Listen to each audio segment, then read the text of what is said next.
आता पेट्रोलचा खर्च विसरा, घरी आणा इलेक्ट्रिक स्टायलिस्ट इलेक्ट्रिक गाडी। 100% भारतीय बनावटीची इलेक्ट्रिक्स ईव्ही इलेक्ट्रिक गाडी आता उपलब्ध।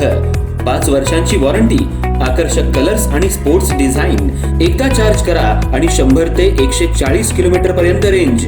अत्याधुनिक सर्व्हिस सुविधा, लोन सुविधा सुद्धा उपलब्ध।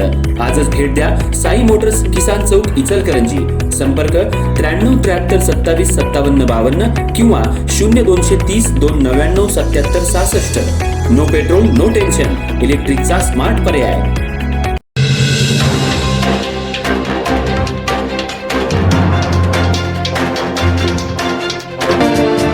महाराष्ट्र इमारत आणि इतर बांधकाम कामगार कल्याणकारी मंडळाच्या माध्यमातून बांधकाम कामगारांना देण्यात येणाऱ्या विविध शैक्षणिक सहाय्य योजना बंद करण्याच्या निर्णयाच्या विरोधात कामगार संघटना संयुक्त कृती समितीच्या वतीनं इचलकरंजीत जोरदार आंदोलन करण्यात आलं।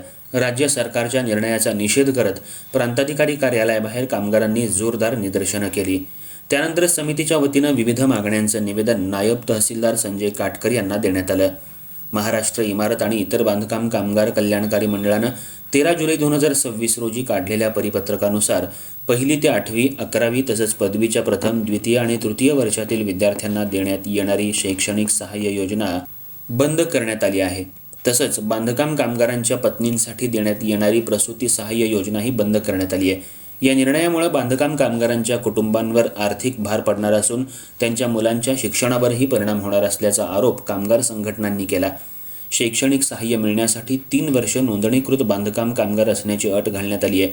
ही अट अन्यायकारक असून ती तातडीनं रद्द करावी अशी मागणी यावेळी करण्यात आली। बांधकाम कामगारांच्या मुलांना पूर्वीप्रमाणे शैक्षणिक सहाय्य मिळावं आणि बंद करण्यात आलेल्या सर्व योजना पुन्हा सुरू कराव्यात अशी मागणी संघटनांनी केली।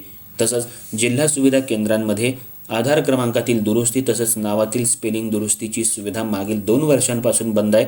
ही सुविधा तातडीनं तालुका आणि जिल्हा सुविधा केंद्रांमध्ये सुरू करण्यात यावी अशी मागणीही निवेदनातून करण्यात आली। सुविधा केंद्रांमध्ये दररोज नवीन नूतनीकरणाचे 40, नवीन नोंदणीचे 40 आणि विविध लाभांचे 70 अर्ज स्वीकारण्याची मर्यादा निश्चित करण्यात आली आहे। त्यामुळे नूतनीकरणासाठी अर्ज केल्यानंतर 3 ते 4 महिने तर नवीन नोंदणीसाठी 6 ते 7 महिन्यांचा कालावधी लागतोय। परिणामी कामगारांना विविध योजनांचा लाभ मिळायला मोठा विलंब होत असल्याचं संघटनांनी निदर्शनाला आणून दिलं। कामगारांच्या मागण्यांकडे शासनानं तातडीनं लक्ष देऊन शैक्षणिक सहाय्य योजना पूर्ववत सुरू कराव्यात, सुविधा केंद्रातील अर्ज स्वीकारण्याची प्रक्रिया सुलभ करावी आणि कामगारांना योजनांचा लाभ वेळेत मिळावा अशी मागणी यावेळी करण्यात आली। आंदोलनादरम्यान राज्य सरकारच्या निर्णयाविरोधात जोरदार घोषणाबाजी करण्यात आली।